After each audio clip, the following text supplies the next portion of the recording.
Boa noite, pessoal, a paz do Senhor Jesus Cristo. Essa é a Igreja Rema Apostólica, situada na rua Martins Fontes, ou seja, Martins Fontes, né? Martins Fontes. 814.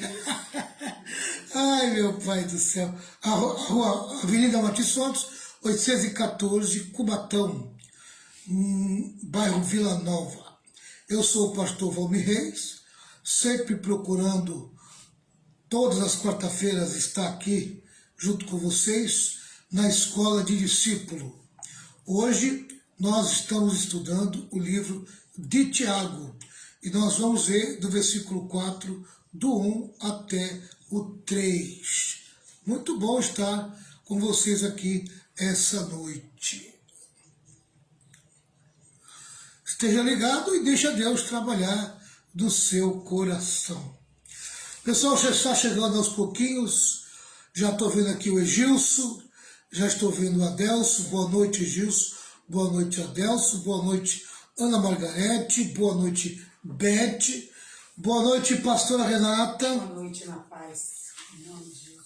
Pastora Renata está aqui, animada, feliz, alegre. Boa noite, Magali. Boa noite, na paz. Estamos juntos, estamos na área. Jesus é bom. Jesus é muito bom. Vamos lá, pessoal. Como é que está o som aí? Tudo em ordem? Tá certinho. Ótimo. Ótimo. Então vamos lá. Tiago 4? Tiago 4, do versículo 1 ao versículo 3. É a leitura da palavra e aonde vai se basear o ensino de hoje. Tá certo? Diz assim: de onde vêm as lutas e as brigas entre vocês? Ela vem dos maus desejos que estão sempre lutando dentro de vocês. Vocês querem muitas coisas, mas como não podem tê-las, estão prontos até para matar a fim de consegui-las. Vocês as desejam ardentemente, mas como não conseguem possuí-las, brigam e lutam. Não conseguem o que querem porque não pedem a Deus. E quando pedem, não recebem, porque seus motivos são maus. Vocês pedem coisas a fim de usá-las para os seus próprios prazeres. Gente infiel. Será que vocês não sabem que ser amigo do mundo é ser inimigo de Deus? Quem quiser ser amigo do mundo se torna inimigo de Deus. Acabei indo até o versículo 4. Fui até o versículo 4. Era para ler até o 3, mas fui até o 4. Os comentários não estão saindo aqui, pastora. Se tiver algum comentário diferente aí, você me fala. Não entendo. Patrícia, boa noite. Patrícia Araújo. Cristina Espósito, boa noite. Vicentinho, boa noite. Boa noite, a turminha se aproximando aí, né? Pessoal, vamos aqui para a palavra de Deus, vamos para o comentário. Sou apenas um facilitador, né? Facilitando o ensino para vocês aqui. E o comentarista vai nos ajudar aqui a trabalhar esta palavra. O tema de hoje é esse: em guerra contra nós mesmos. Para vocês entenderem o que nós estamos estudando, nós estamos estudando esse capítulo 4, né, que vai do versículo 1 ao versículo 12, que tem como tema o seguinte: como viver em um mundo cheio de guerras. E dentro desse tema, como viver em um mundo cheio de guerras, existem alguns tópicos. O primeiro tópico que nós estudamos foi em guerra contra as pessoas. Nós demos a introdução, depois estudamos em guerra contra as pessoas. Hoje nós vamos falar sobre em guerra contra nós mesmos. Em guerra contra nós mesmos. Amém? Presta atenção. Prepara a Bíblia aí, que tem alguns versículos que você vai poder ler também, me acompanhar. Diz assim: a fonte de todas essas guerras está dentro do nosso próprio coração. Você pode conferir depois em Tiago 4, versículo 1, que acabamos de ler, e Tiago 3, versículo 14 e o versículo 16. Tá? Você pode conferir depois. A essência do pecado é o egoísmo, o querer as coisas para si, né? Essa é a essência do pecado. A essência do mal é o egoísmo, é o querer as coisas somente para si. Tem um olhar só para si mesmo, né? Essa é a essência do pecado. E onde o egoísmo prevalece, os problemas também prevalecem. Eva caiu porque quis ser igual a Deus. Eva caiu porque quis ser igual a Deus. A hora que ela quis ser igual a Deus, ela tomou o tombo que ela tomou. Abraão mentiu porque queria se proteger. O egoísmo é bem isso mesmo, né? Para se proteger, ele faz qualquer coisa. Acã causou derrota a Israel porque egoisticamente tomou o que era proibido. Né? Acã causou derrota a Israel porque egoisticamente tomou o que era proibido. Somos como Tiago e João, queremos um lugar especial no trono. Tinha 12, os dois queriam um lugarzinho só para eles. Né? De uma maneira egoísta, excluiu os outros 10 e os dois, numa combinação egoísta, que queriam um lugar só para eles no trono. Né? Muito, muito bom. Né? Desejos egoístas são coisas perigosas. Eles levam a ações erradas. Desejos egoístas são coisas perigosas. Esses desejos levam a ações erradas. Você pode conferir aí Tiago 4, versículo 2. Né? Muita gente toma direção errada, toma decisões, atitudes erradas, age de uma maneira errada porque age de uma maneira egoísta, pensando só em si mesmo. Né? E acaba até tomando direções na vida de uma maneira errada, pensando só em si. Principalmente quando envolve família. Se você não pensar na família e tomar uma atitude só pensando em si, você coloca toda a família numa situação difícil. E isso é muito ruim. Vamos lá. E eles levam as orações erradas. Desejo egoísta são coisas perigosas. Esses desejos levam as pessoas a tomarem atitudes erradas. Esses desejos egoístas levam as pessoas a orarem de forma errada. Né? O próprio versículo 3 fala isso. O versículo 2 fala do desejo egoísta levar as pessoas a tomar atitude errada. E o versículo 3 diz que o desejo egoísta leva as pessoas a fazerem orações erradas, mal direcionadas. Tiago agora se move do relacionamento errado com outros irmãos para o relacionamento errado com Deus. Quando as nossas orações são erradas, toda a nossa vida está errada. Achei legal essa frase, achei muito certa essa expressão aqui. Quando as nossas orações são erradas, toda a nossa vida está errada. Quando nós não descobrimos aquilo que é correto e certo para a nossa vida, e aquilo que é certo e correto, amém? Só Deus pode traçar na nossa vida, e nós não buscamos isso, nós não temos interesse em buscar a vontade de Deus para as coisas da nossa vida, pode ter certeza que de uma maneira egoísta a gente vai tomar decisões erradas, vamos orar de formas erradas, por quê? Porque o nosso alvo está errado, os nossos objetivos estão errados. As nossas orações são fonte de desejos egoístas. E por isso na nossa vida vai estar errada também.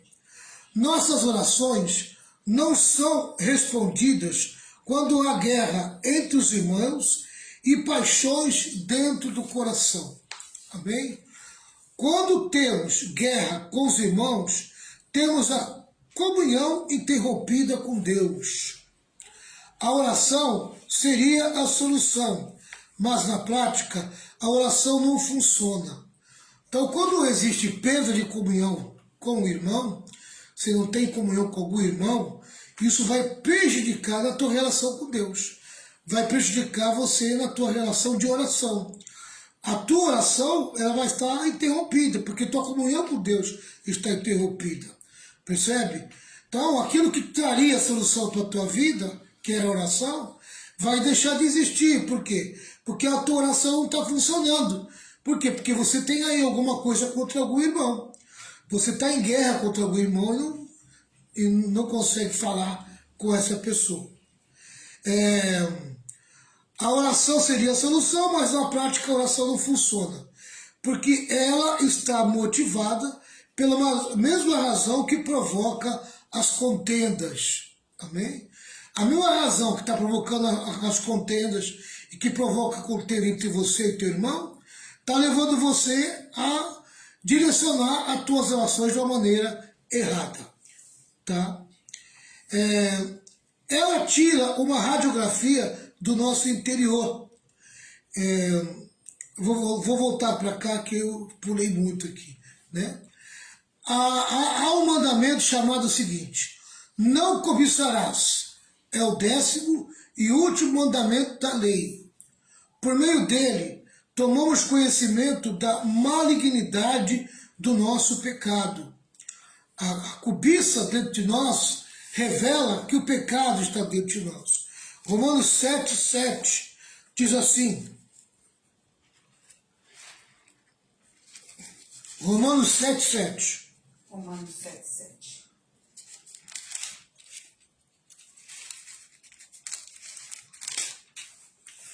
Olha o que diz Romanos 7,7.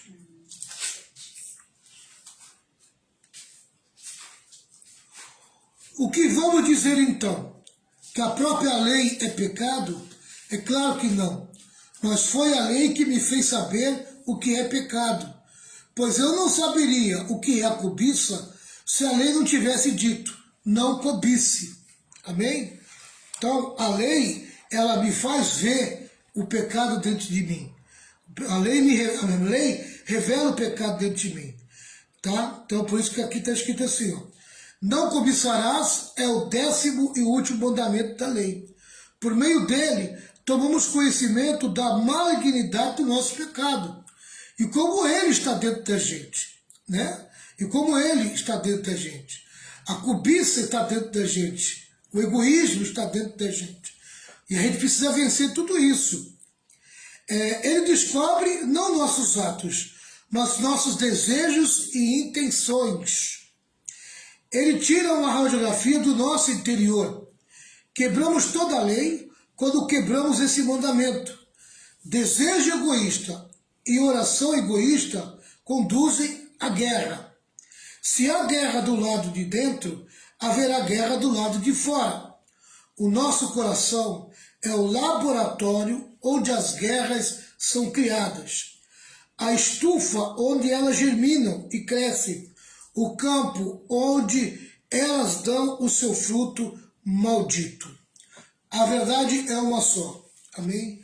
Se nós não vencermos o egoísmo e trabalharmos isso dentro de nós não teremos uma vida muito certa, nem com o próximo, nem com Deus. Tá? O egoísmo nos torna pessoas mesquinhas, pessoas que só pensamos em nós mesmos. E isso acaba atrapalhando a nossa relação com o próximo e com Deus. Tá? Deus não gosta de pessoas egoístas. Por isso nós precisamos trabalhar o egoísmo na nossa vida. A gente precisa ser mais altruísta, né? Trabalhar com altruísmo. Nós precisamos pensar mais no próximo. Pensar mais, não só em nós mesmos, mas principalmente nos outros também. Tá certo? Então, uma guerra muito terrível é aquela que vivemos dentro da gente. E nós precisamos vencer essa guerra dentro de nós. Existem coisas dentro da gente que nos envolvem em coisas ruins. E aí nós acabamos tomando direções erradas. Acabamos tomando atitudes erradas. tomamos caminhos errados, porque o egoísmo que está dentro da gente e está conduzindo a nossa vida, ele não foi quebrado, ele não foi destronado, e ele precisa ser destronado. Amém? Para Deus reinar na nossa vida, o nosso eu tem que sair, o nosso egoísmo tem que sair. Nós temos que destronar o nosso eu, destronar o egoísmo, para que Deus possa assumir o trono da nossa vida, para que nós possamos ter direção certa, direção correta, possamos pensar em coisas certas, em coisas corretas, e aí sim melhorarmos a nossa oração.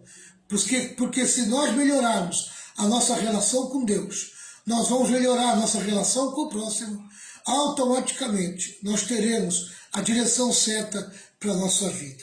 Amém? Tá? Então, o segundo problema aqui que nós estamos estudando é esse aqui. Ó. Porque nós estamos respondendo a esse tópico aqui. Ó. 3 tipos de guerra que enfrentamos contra as pessoas, contra nós mesmos e contra Deus. Então, assim, o segundo tipo de guerra que enfrentamos é contra nós mesmos. Às vezes, nós não entendemos, não procuramos entender essa guerra que nós vivemos dentro da gente. Amém? Mas nós precisamos descobrir essa guerra e precisamos vencer essa guerra. Para a gente vencer as outras guerras, nós temos que vencer essa guerra interior dentro de nós. Essa que é a verdade. Pastor Renata, diante de tudo que nós comentamos aqui, você quer falar alguma coisa? Não, pode continuar. O que eu marquei aqui. Amém. Aqui, o que você falou aqui, ó. É Tiago 4:1, não é isso, pastor? Isso. O que eu achei interessante, que eu peguei aqui um comentário bíblico aqui. Onde está aqui? Os conflitos, né, e disputas entre os crentes são sempre prejudiciais, tanto para ele quanto para com o próximo, né? Isso. Né? Tiago explica que essas discussões resultam de desejos maus que batalham dentro de nós, quer dizer, aquele conflito de querer mais, sempre que né, fica naquela disputa aqui, que batalham dentro de nós. Queremos mais posses, nunca estamos satisfeitos com o que nós temos, né? Queremos sempre mais dinheiro, né? Eu quero mais, não, eu tenho que trabalhar, eu tenho que fazer mais, eu tenho que render mais porque eu preciso de dinheiro, né, pastor? Posição social é o que a gente mais vê, né? As pessoas querem estar em posição social mais alta do que o outro, não é assim? Mais reconhecimento. Não, mas eu não sou reconhecido, eu faço isso, eu faço o que eu faço e ninguém reconhece o que eu faço. Não é isso, pastor? Quer ser reconhecido. Quando não conseguimos o que queremos, lutamos a fim de alcançá-lo. Aí fica naquela luta, naquele conflito. Enquanto eu não conseguir o que eu quero, eu não vou parar de... É um descontentamento eterno. Eterno, entendeu? Não tem fim. Aquilo parece que não tem fim. Porque tem gente que parece que já nasceu descontente. Isso. Né? E se a pessoa, entendeu, ela não alcançar o que ela quer, ela é capaz até o quê? De prejudicar aquele que ele quer que o favoreça. Se não favorecer, eu vou destruir essa pessoa, eu vou fazer isso com essa pessoa. A pessoa não entendeu ainda que quem produz contentamento dentro do coração é Deus, por meio do Espírito Santo. Só Ele. Não é coisas. Verdade. Quando você coloca coisas para promover o teu contentamento, você não vai fechar nunca esse buraco. O buraco do descontentamento é preenchido pelo Espírito Santo. Com a palavra de Deus, Amém? né, pastor? Você pode não ter nem onde dormir, nem onde morar. Mas se o Espírito Santo estiver promovendo contentamento dentro de você, você é a pessoa mais feliz em qualquer lugar e com qualquer coisa. Tá? Então, essa ausência do Espírito Santo, essa ausência de Deus dentro do coração da pessoa, é que promove esse descontentamento dentro dela. Essa busca por coisas, né? Por ter. Eu tenho que ter. Eu tenho que ser. Eu tenho que ter. E essa busca por ter aí não pelo querer, a qualquer custo. É capaz até de tá? matar um. É fruto do egoísmo dela, Isso. do eu centralizado, Verdade. do eu governando a vida dela, tá? E aí esse eu que corre atrás do contentamento e nunca encontra contentamento, porque ele busca e corre atrás pelo caminho errado, amém? Ele foca, ele visualiza, né, coisas, matéria, amém? Em vez de Deus na sua vida, em vez de correr atrás de Deus, das coisas de Deus, em vez de correr atrás da palavra, em vez de correr atrás da oração, em vez de se encher do Espírito Santo, ele acha que ele vai preencher esse descontentamento com coisas. Com dinheiro, né? Com status, né, pastor? Com Trabalho, dinheiro, riqueza, coisas que ele almeja ter, sonhos impossíveis. Isso mesmo. Entendeu? E se Deus não realiza o desejo dele, ele fica frustrado até com Deus. E não quer mais servir nem a Deus. Eu vou servir a Deus. Ah, ele não fez aquilo que eu queria. Eu pedi tanto isso e Deus não me deu. Por que Deus não deu? Porque isso que você está pedindo, talvez o que vai te prejudicar espiritualmente lá na frente. Você vai ficar tão apegado nisso que Deus te deu, que você vai o quê? Você vai esquecer das coisas do Senhor. Que às vezes o Senhor não dá. É verdade. Ele conhece o nosso... Irmãos, o caminho de você vencer esse mal que está dentro de você é destronar o teu eu. Verdade. Sabe? Quando você destrona o teu eu, o egoísmo cai por terra. Tá? Verdade. Mas quando o eu estiver centralizado em você, tá? E essa é a verdade, que quando Jesus se torna Senhor da tua vida, ele só vai verdadeiramente assumir o trono do teu coração, assumir o trono da tua vida, quando você despojar o teu eu, tá? E quando você não despojar o teu eu, Jesus não se entronifica no teu coração, tá? Você precisa colocar Jesus no trono da tua vida, mas para isso você tem que despojar, tem que tirar o teu eu desse teu trono, tá? Porque enquanto eu for o rei da tua vida, o Senhor da tua vida, o egoísmo vai te comandar, tá? E você vai ser uma pessoa de desejos errados, sabe? O que vai promover o contentamento na tua vida são coisas e não Deus, tá? Então, põe na tua cabeça o seguinte: não existe contentamento sem o Espírito Santo na tua vida. Você pode ter o dinheiro para comprar o mundo inteiro, mas se você tiver desejos egoístas, se você tiver o eu como o rei da tua vida, entronizado no teu coração, você pode ter certeza que você vai conviver com o descontentamento. Tá? Então essa falta de contentamento na tua vida é porque o teu eu ainda é o teu rei. Ele ainda governa a tua vida. Automaticamente, tuas decisões, seus desejos estão sendo motivados pelo egoísmo. O egoísmo é que está direcionando a tua vida. Tá? Então essa guerra que você vive dentro de você mesmo, você só vai vencer se você destronar o eu da tua vida. Tá certo? Vamos lá, vamos para mais um tópico. Em guerra contra Deus. Em guerra contra Deus. Agora vamos ler do versículo 4 ao versículo 10. Mas eu não vou ler do versículo 4 ao 10 agora, não, porque eu vou lendo aos poucos, eu vou lendo do 4 ao 10. Na medida que a lição for entrando, eu vou lendo. Por quê? Porque tem alguns tópicos, dentro desse tópico aqui, tem alguns subtópicos, né? Tem...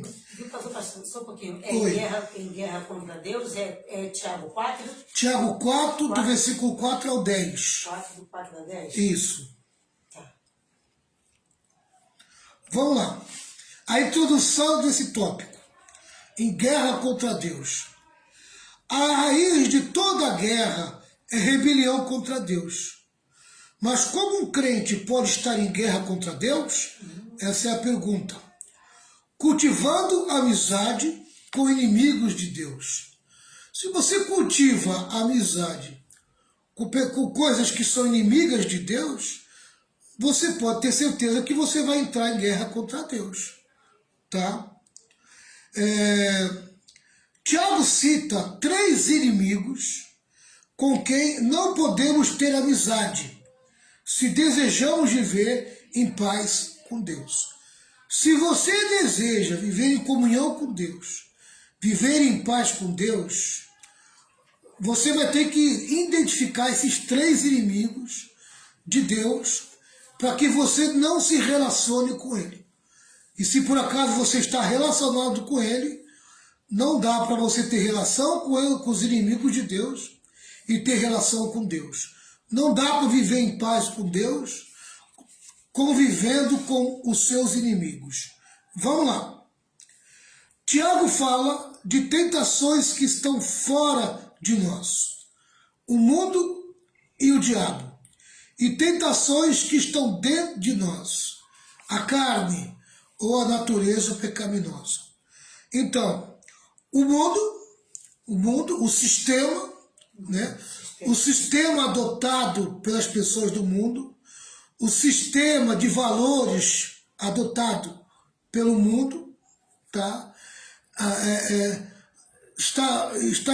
O que está embutido no sistema do mundo é a cabeça e a mente do diabo.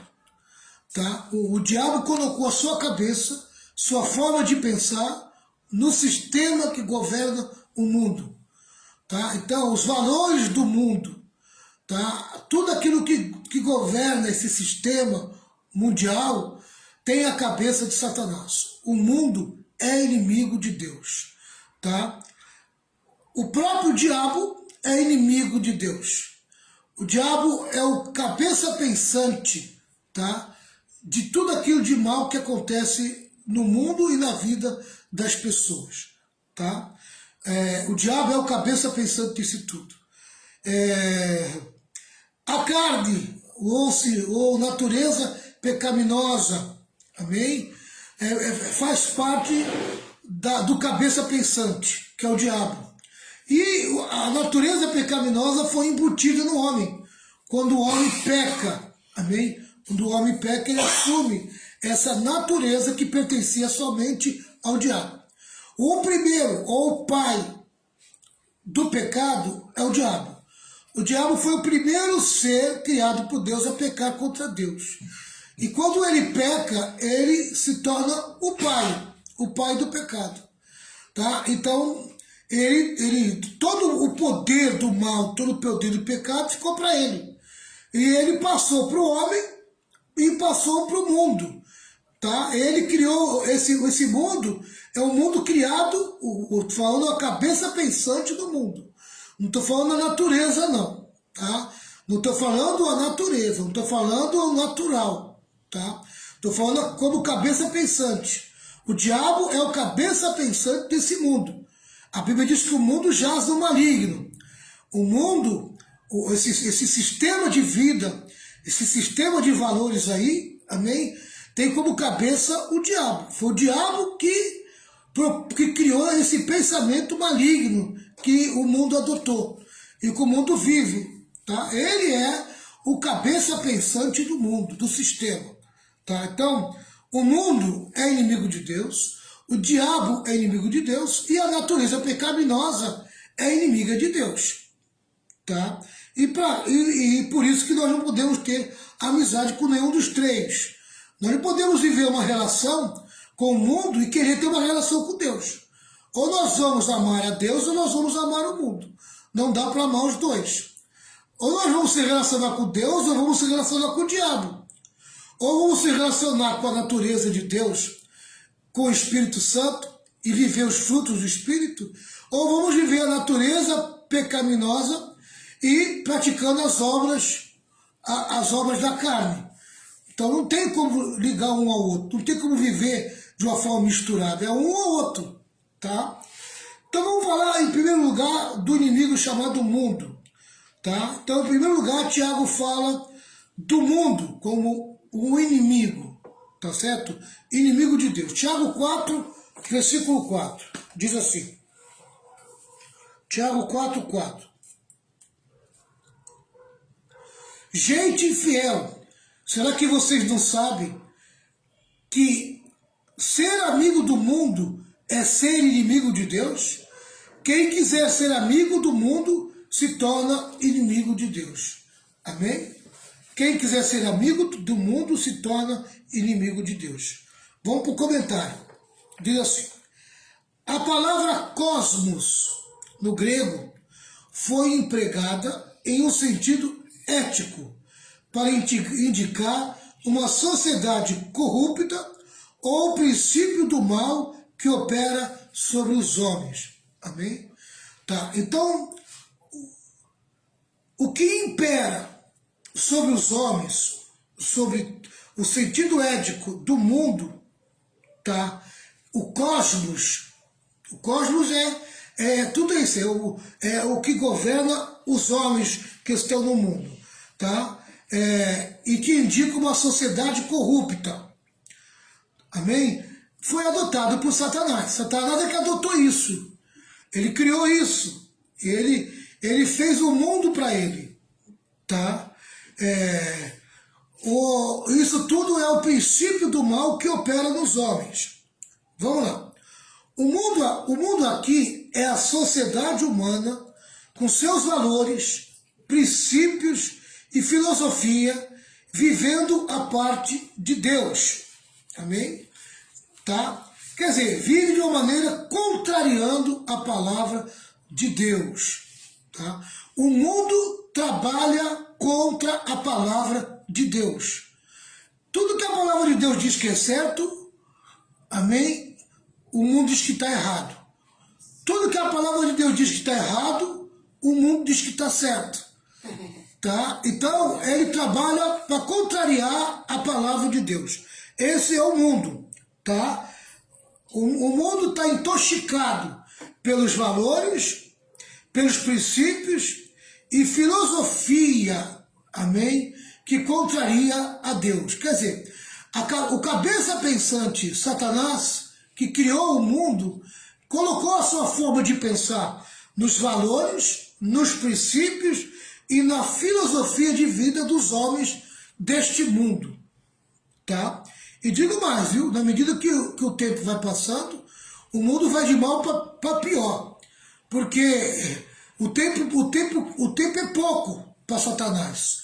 Então ele precisa estreitar mais ainda a situação para afastar as pessoas de Deus. Vamos lá. Esse sistema que rege o mundo é anti-Deus. Se o mundo valoriza a riqueza, começamos a valorizar a riqueza também. Se o mundo valoriza o prestígio, começamos a valorizar o prestígio. Temos a tendência de assimilar esses valores do mundo. Amém? E o que eu vejo de crente correndo atrás de dinheiro, correndo atrás de riqueza, correndo atrás de prestígio, correndo atrás de status, tá? Olha, amado, isso é do mundo. Isso foi algo que o diabo criou. Amém? Para que as pessoas tivessem sede e fome. Sede e fome de valores mundanos. Tá? Então você vai ver muita gente com sede e fome, não de Deus, mas sede e fome da riqueza, sede e fome de prestígio, sede e fome de status. Tá? Então, o diabo coloca essa sede e essa fome nos homens para que eles sejam prisioneiros desse sistema que ele criou no mundo. Tá?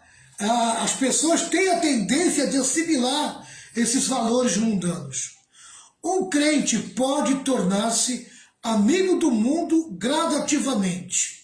Aí vem a sequência. Primeiro, sendo amigo do mundo. Segundo, sendo contaminado pelo mundo. Terceiro, amando o mundo. Quarto, conformando-se com o mundo. O resultado é ser condenado com o mundo. Então vamos lá. Em Tiago 4,4, tá? O crente pode ser gradativamente tornar-se amigo do mundo. amém? Tá? Ele mesmo se tornando amigo do mundo. Tiago 4,4 fala isso. Você pode conferir em Tiago 1,27, tá? Que ele pode também ser contaminado com o mundo, tá? O mundo pode contaminar o coração do crente. Terceiro, 1 João 2, versículo 15 ao 17, você pode conferir. 1 João 2, 15 a 17, e João dá uma ordem: não ameis o mundo, nem o que o mundo há, porque o amor do mundo não está o Pai, tá? Ele dá essa ordem lá. Então o crente pode amar o mundo, pode desejar, pode querer viver esse sistema de valores aí, tá? Em Romanos 12, 2, o crente pode receber a forma do mundo e se conformar, quer dizer, ele vai criar contornos de alguém mundano, tá? E Romanos 12, 2 indica isso. E 1 Coríntios 11, 32, esse versículo eu gostaria de ler. 1 Coríntios 11, 32. 1 Coríntios 11, 32. Diz assim: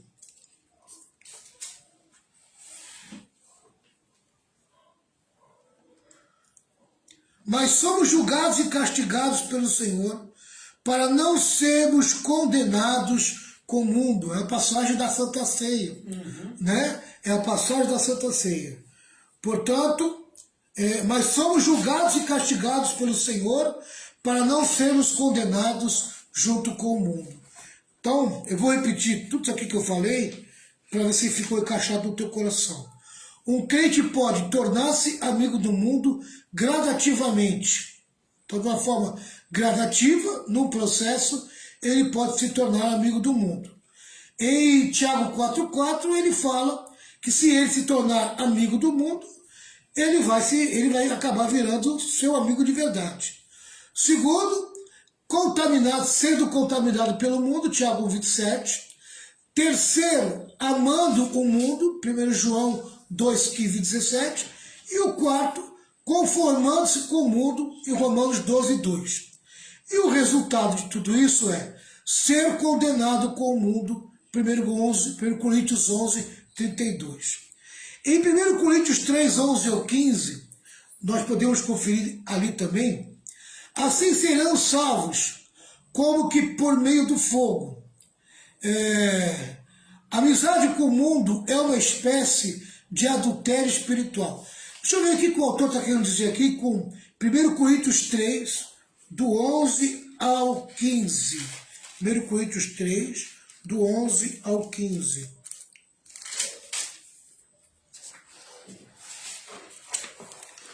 Vamos lá. 11 ao 15. 1 Coríntios 3, do 11 ao 15. Porque Deus já pôs Jesus Cristo como único alicerce, e nenhum outro alicerce pode ser colocado. Alguns usam ouro ou prata ou pedras preciosas para construir em cima do alicerce, e ainda outros usam madeira ou capim ou palha. O dia de Cristo vai mostrar claramente a qualidade do trabalho de cada um, pois o fogo daquele dia mostrará o trabalho de cada pessoa. O fogo vai mostrar e provar verdadeira qualidade do trabalho. Se aquilo que alguém construir em cima do alicerce resistir ao fogo, então o construtor receberá a recompensa. Amém? Está falando do julgamento que todo crente vai passar. Amém? Que é o julgamento do fogo do tribunal de Cristo, aonde as obras vão provar, amém, a qualidade daquilo que foi feito para Deus enquanto vida aqui na terra, né? Se vai ser digno de galardão ou não, tá certo? Então o crente vai ser provado por meio do fogo, tá? Então ele pode ser condenado, amém, e ser totalmente as suas obras destruídas, porque não condiz com a obra de um servo de Deus, tá? Ou ser absolvido, ou passar no teste da prova e assim receber o galardão, tá? Agora, o outro assunto. A amizade com o mundo é uma espécie de adultério espiritual. Quando você se relaciona com o mundo, é uma coisa, o adultério dentro de um casamento. O crente está casado com Cristo. Romanos 7, versículo 4. Romanos 7, versículo 4. Deixa eu ver aqui esse versículo que eu acho interessante, esse versículo. Romanos 7, versículo 4. Diz assim: o mesmo acontece com vocês, meus irmãos. Do ponto de vista da lei, vocês também já morreram, pois são parte do corpo de Cristo. E agora pertence a Ele, que foi ressuscitado, para que nós possamos viver uma vida útil no serviço de Deus. Nós pertencemos a Ele. Assim como o marido pertence à esposa, e a esposa pertence ao marido. Tá? O crente está casado com Cristo. O crente agora pertence a Cristo. Tá? E deve ser fiel a Ele. Aqui tem alguns textos que pode ser lido. Tá? Nós vamos ver aqui, pastora Renata, me ajuda aí. Isaías 54, 5. Isaías 54, 5. Jeremias 3, versículo 1 ao 5. 1 ao 5, vai. Isso. Esse aqui é só para você conferir depois. É Ezequiel 23 todinho. Tá? 23 todo. Oséias, capítulo 1 e capítulo 2. 1 e 2. Eu não precisa ler isso agora não, tá? Não vou ler, eu estou... E 1 Coríntios 11, 2. Vamos ler aqui Isaías 54, versículo 5. A pastora Renata vai pegar Isaías 54, versículo 5. Eu vou pegar Jeremias 3, do 1 ao 5.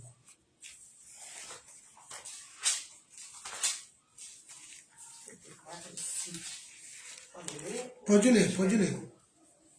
Pode ler. Porque o teu Criador é o teu marido, Senhor dos exércitos é o seu nome, e o Santo de Israel é o seu Redentor. Ele será chamado o Deus de toda a terra. Amém? O Senhor teu Deus é o seu? O Senhor, teu Criador, é o teu marido. É o teu marido. Amém. Renata, prepara aí 1 Coríntios 11, versículo 2. Deixa preparadinho aí. Jeremias 3, do 1 ao 5, diz assim: o Senhor Deus diz: se um homem se divorciar da sua mulher e ela o deixar para casar com outro, o primeiro marido não poderá casar com ela outra vez. Isso mancharia completamente a terra de Israel. Mas você, meu povo, tem tido muitos amantes, e agora quer voltar para mim. Sou eu ou o Senhor quem está falando? Olhe para o alto dos montes e veja, será que existe algum lugar onde você não agiu como prostituta? Você ficava à beira da estrada esperando os fregueses, como árabe que espera um deserto para assaltar alguém. Você manchou a terra de Israel com a sua prostituição e os seus vícios. É por isso que não tem chovido, e as chuvas da primavera deixaram de cair. Mas você tem até jeito de prostituta e mostrou que não tem vergonha. Amém? Jeremias está apontando para os deuses que ficavam à beira do caminho, os deuses que ficavam nas montanhas, tá? E ele está dizendo que Israel se prostituía com esses deuses. As relações que Israel tinha, a minha adoração a outros deuses, levava eles a uma prática de prostituição espiritual. Então, quando você se ajusta com o mundo, se alinha com o mundo, você está praticando prostituição espiritual. Tá? Essa aqui é a verdade. 1 Coríntios 11, 2, pastora. 11, 2. 11, 2, peraí. Aqui já. 11, 2. E louvo-vos, irmãos, porque em tudo vos lembrais de mim e retendes os preceitos como vos entreguei. Só isso que fala.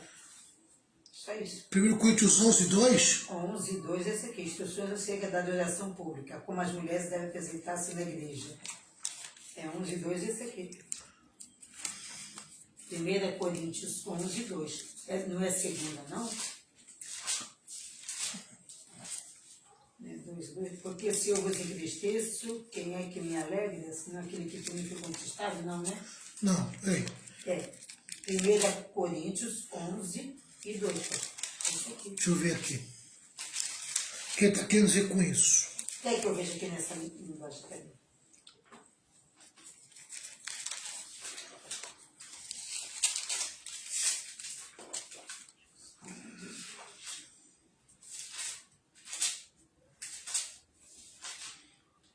Ó, essa fala diferente. Ó. Eu os elogio porque vocês sempre lembram de mim e seguem as instruções que eu passei para vocês. Isso aqui é uma outra linguagem, para tomar mais claro. Eu os elogio porque vocês sempre lembram de mim e seguem as instruções que eu passei para vocês. Então lê o 3 agora. O 3. Mas quero que entendam que Cristo tem autoridade sobre todo marido, que o marido tem autoridade sobre a esposa e que Deus tem autoridade sobre Cristo. Amém. Se um homem cobre a cabeça, não, nem se for. Não. Tá? Ele está falando do respeito que o marido deve à mulher e a mulher deve ao marido. Assim também a gente deve o respeito a Deus. A Cristo. Então se eu não respeito o Senhor, e como é que eu vou desrespeitar o Senhor? Se eu vou ter amizade com o inimigo do Senhor, inimigo de Deus, se eu vou me alinhar, se eu vou me relacionar com o mundo, amém? Deus vê isso como o quê? Como você se alinhar com o inimigo dele. Você está se alinhando com o inimigo dele. Tá? Então Deus vê isso como uma prostituição espiritual. Se você é casado com ele, como é que você vai? Como é que você vai ter relação com o mundo, com o pecado? Não tem como. Tá? Aí se torna adúltero, né, pastor? Espiritual. Não é isso? Quando a pessoa tem... Isso. O mundo é inimigo de Deus. E ser amigo do mundo é constituir-se em inimigo de Deus. Não dá para ser amigo do mundo e ser amigo de Deus. Tá? Ao mesmo tempo, temos que tomar cuidado com as pequenas coisas. O mundo envolve as pessoas pouco a pouco. Ninguém se torna um viciado em álcool do dia para a noite. Ninguém se lança de cabeça nas aventuras loucas das drogas no primeiro trago ou na primeira picada. Ninguém começa uma vida licenciosa no primeiro flerte. A sedução do mundo é como uma fenda numa barragem. Começa pequena, mas pode conduzir a um grande desastre. Amém? Tá? Então, a relação com o mundo ela pode começar aos poucos. Se você abre uma brecha para o mundo vai entrar na tua vida. Essa aqui é a verdade. Você tem que manter a brecha da tua vida fechada. Amém? Você tem que fechar todas as portas e todas as brechas para com o mundo. O mundo vai tentar te seduzir, como uma mulher que seduz o homem, amém, para se prostituir. Assim também, como o homem também seduz uma mulher para se prostituir. Assim o mundo vai tentar nos seduzir. Agora, tem que haver resistência da onde? Tem que haver resistência em nós. Nós é que temos que resistir o mundo. A Bíblia diz assim, ó, resistir ao diabo, ele fugirá de vós. Essa mesma palavra tem que ser para o mundo. Resistir o mundo e o mundo não vai entrar na minha vida, na nossa vida, em nome de Jesus. Tá?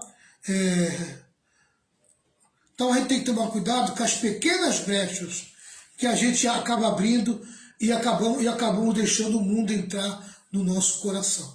Tá? Dá uma olhada no teu sistema de valor, dá uma olhada no teu sistema de princípios, dá uma olhada naquilo que você pensa, naquilo que tu deseja, naquilo que você almeja, naquilo que você coloca em primeiro lugar. Veja se o mundo já não ganhou espaço na tua vida. Amém? Tá? Que Deus te abençoe. Na semana que vem a gente vai continuar essa palavra. Tá? Talvez eu repita a respeito do mundo, ou talvez não haverá necessidade. Tá? Mas fica aí. Vamos encerrar aqui hoje. Que Deus te abençoe, que Deus possa fazer você entender o que foi tratado, o que foi falado, tá? Analisa o teu coração, analisa a tua forma de pensar, analisa as tuas direções, tuas decisões, a maneira que você tem tomado, tá? Quem está governando a tua vida? É o teu eu ou é o Espírito Santo? Quem é que decide na tua vida? É o teu eu ou é Jesus? Quem é o grande rei do teu coração? É o teu eu ou é Jesus? Quem é que tem o controle de valores da tua vida? Quem é a tua cabeça pensante? É Deus ou o diabo? Amém? Então, que você possa pensar nisso tudo e tomar atitudes que você tem que tomar em relação ao mundo. Não deixe o mundo tomar conta do teu coração, sabe? Quebre toda a relação com o mundo e toda a brecha com o mundo. Quer falar alguma coisa, pastor, para encerrar? Que nós possamos, pastor, estar aliançados com Cristo, né? Entendeu? E pedir para que o Senhor ele nos fortaleça a cada dia e nos encha do Espírito Santo, para que a gente não venha o quê? Nos aliançar com o mundo. Exatamente. Porque o mundo ele tem muita atração, viu? Muita atração para a carne. E se andar na carne, vai ser atraído. Por isso que tem que andar em espírito. E espírito é verdade. E em né? verdade. Senão, a pessoa não aguenta e fraqueja mesmo. A semana que vem a gente vai falar sobre a carne, né? A carne e o diabo. A carne e o diabo. E depois nós vamos mostrar para vocês aqui atitudes que podem, 4 atitudes que podem nos dar vitória sobre o diabo, o pecado e o mundo. Deus abençoe vocês. Pastor Renato, você faz uma oração para encerrar esse momento? Senhor, meu Deus e meu Pai, queremos te louvar, te agradecer, Senhor Jesus, por esta noite, por este ensino, Pai amado, abençoado, Senhor. Queremos te louvar pela vida de cada irmão que participou desta live, Senhor. Queremos te agradecer, Pai querido, por tudo, que nós possamos, Deus amado, andar em espírito e em verdade, Senhor. Guarda o coração de cada um de nós, Pai, nos livra dos desejos, Senhor, da carne. Tu sabes, Senhor, que é uma luta, é uma guerra, mas a Tua palavra diz que se nós andarmos em espírito, Senhor, nós não vamos cumprir as obras da carne, Senhor. Guarda a vida de cada irmão, de cada irmã, continua nos sustentando, Senhor, nos fortalecendo, no nome de Jesus. Amém, Senhor. Amém! Foi muito bom estar com vocês. Eu quero dizer para vocês que eu vou colocar esse estudo aqui no meu canal no YouTube. Me siga lá no YouTube, pessoal. Pastor Valmir Reis. Se inscreva no canal. Isso. Amém? Dá aquele joinha lá para nós lá. Nos acompanhe no canal. Dá aquela força para a gente lá. O canal aos pouquinhos, bem pouquinho, vai crescendo, né? Aos pouquinhos. Mas eu só tenho 268 inscritos, pessoal. Eu preciso chegar nos 1000. Vocês têm que me ajudar a conquistar mais gente, né? Tá certo? Se você ainda não se inscreveu no canal, se inscreva lá, né? Também visualização, compartilhe os vídeos. Amém? Me ajuda aí. Tá certo que eu não tenho uma qualidade profissional, né? Queria ter uma qualidade profissional, queria melhorar a qualidade. Mas o recurso é pouco. Amém? Mas Jesus é bom, tá certo? Deus abençoe, muito obrigado, pessoal. E até segunda-feira que vem, às 10 horas da noite, na nossa live de oração. Amém? Já estamos aqui mais de 2 anos, né, pastora? Mais de 2 anos. Mais de 2 anos estamos aqui. Amém? Aleluia. Esse ano eu faço 30 anos de ministério e de casado. Que a graça do Senhor Jesus, grande amor de Deus, com as santas consolações do Espírito Santo, esteja sobre todo o povo de Deus, e que todo o povo de Deus diga amém. Amém. 1, 2, 3. Vitória! Vitória! Vitória! Vitória com glória, triunfo. Tchau, pessoal. Deus abençoe. Até a semana que vem. Lembrando que domingo estamos em Cubatão a partir das 18 horas e às 10 horas da manhã aqui em Santos. Tchau, pessoal.